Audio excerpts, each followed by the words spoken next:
A ver, hablemos del Fondo Monetario Internacional, el FMI. Probablemente es una de las instituciones más poderosas y a la vez más incomprendidas del mundo. Su nombre siempre sale a relucir cuando hay una crisis económica, pero ¿qué es en realidad? ¿Cómo ha llegado a tener tantísima influencia? Bueno, pues vamos a meternos de lleno en su historia y en su estructura para ver si lo dejamos un poco más claro. Para entender por qué nació el FMI, primero tenemos que hacer un viaje en el tiempo. Hay que imaginarse un mundo que estaba literalmente al borde del colapso. Una época de un caos económico tremendo, donde el dinero de un día para otro podía no valer nada y comerciar con otros países era una auténtica locura. Un mundo, en resumen, sin ningún tipo de ancla. Pensemos en ello. En un periodo de solo 25 años pasó de todo. Primero, en 1914, se viene abajo el patrón oro, que era, digamos, la base de la confianza en el dinero. Después, el desastre del crack del 29 y la Gran Depresión. Y por si fuera poco, estalla una Segunda Guerra Mundial. El resultado, pues inflaciones galopantes, monedas que se devaluaban sin parar y unas barreras comerciales gigantes que hacían casi imposible el intercambio entre países. Y claro, cuando terminó la Segunda Guerra Mundial, el mundo estaba completamente destrozado, agotado, después de décadas de guerra y crisis. La economía global era un auténtico campo de batalla. De esas cenizas estaba claro que tenía que salir algo nuevo. Hacía falta un sistema que prometiera, sobre todo, no volver a cometer los mismos errores y que diera alguna esperanza para la reconstrucción. Y esa solución, o al menos el intento, llegó en 1944. Los líderes de 44 países se juntaron en un hotel bastante tranquilo en Bretton Woods, un pueblo de New Hampshire, en Estados Unidos. Y la misión que tenían era monumental: rediseñar por completo el orden económico mundial. Y en esa reunión había dos ideas sobre la mesa que chocaban de frente. Por un lado, estaba el plan del economista británico John Maynard Keynes, que era una mente brillante. Proponía algo que sonaba casi a ciencia ficción: un banco central mundial con su propia moneda, el Bancor, para que el comercio fuera justo y equilibrado. Pero por otro lado, el estadounidense Harry Dexter White tenía una idea mucho más terrenal y sobre todo mucho más centrada en el poder de Estados Unidos.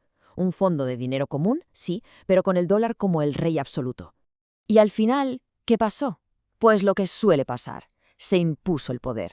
Estados Unidos era la gran potencia económica que salía de la guerra y, lógicamente, su plan fue el que se aprobó. Y de ahí nacieron dos instituciones gemelas: el FMI, para vigilar la estabilidad del dinero, y el Banco Mundial, para dar préstamos para la reconstrucción.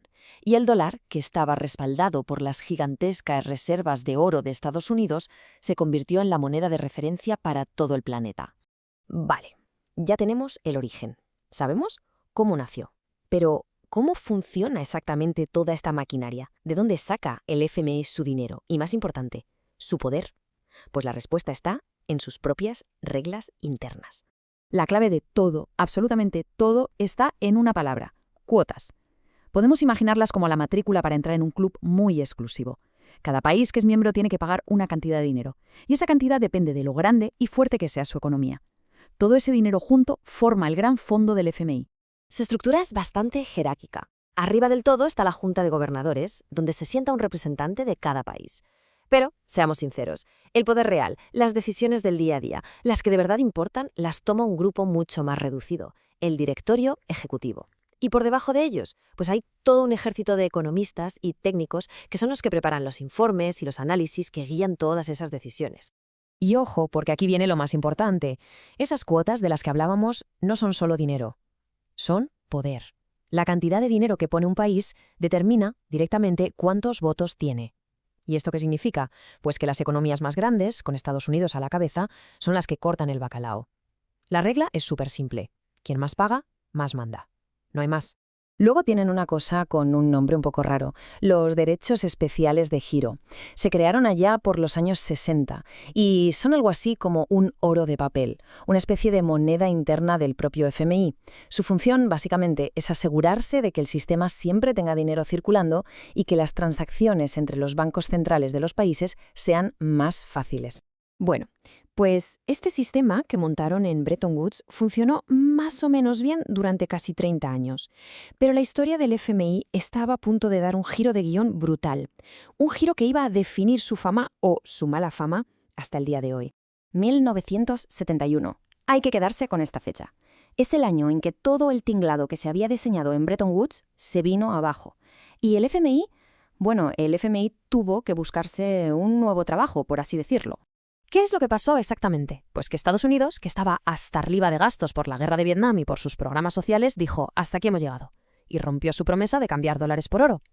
De repente, el pilar que sostenía todo el sistema desapareció. Las monedas de todo el mundo empezaron a flotar, a cambiar de valor libremente, y la misión original del FMI, que era vigilar que eso no pasara, se quedó sin sentido. Así que se reinventó y encontró un nuevo propósito: ser el prestamista de emergencia para los países en desarrollo que se estaban ahogando en deudas. Y es justo aquí donde empieza la gran controversia. Hay muchas fuentes, como por ejemplo esta tesis doctoral de la Universidad Nacional Autónoma de México, la UNAM, que argumentan que esta nueva misión del FMI tuvo unas consecuencias terribles, sobre todo en América Latina. La crítica principal, según este tipo de análisis, es que el FMI cambió de prioridades.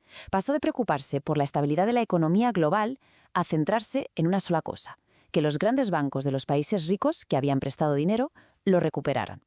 Y claro, los préstamos del FMI venían con unas condiciones de austeridad durísimas, sin importar para nada el coste social que eso tuviera para la gente de los países que pedían ayuda.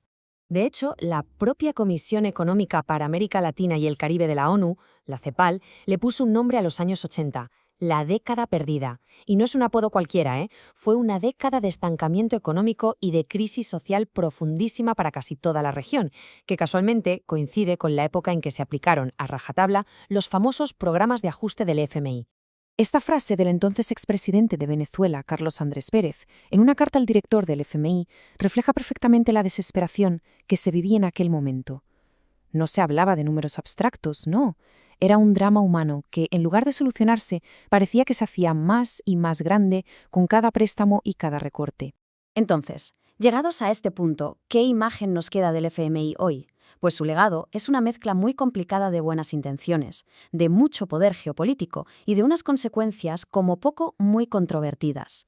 Vamos a repasar las ideas clave. Nació con la idea de poner orden en el caos económico. Su poder, lo hemos visto, está directamente ligado al dinero que pone cada país, así que los más ricos mandan. Tuvo que reinventarse por completo en los 70 y se convirtió en el gran prestamista para las crisis. Sus políticas de austeridad han sido criticadísimas por su enorme coste social y, a pesar de todo, hoy sigue siendo una pieza fundamental y muy polémica de la economía mundial. Y todo esto nos deja con una pregunta final, una que sigue muy vigente hoy en día.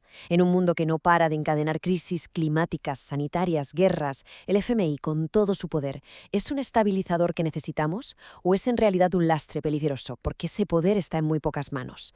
La respuesta, como su propia historia, sigue siendo un debate muy, muy intenso.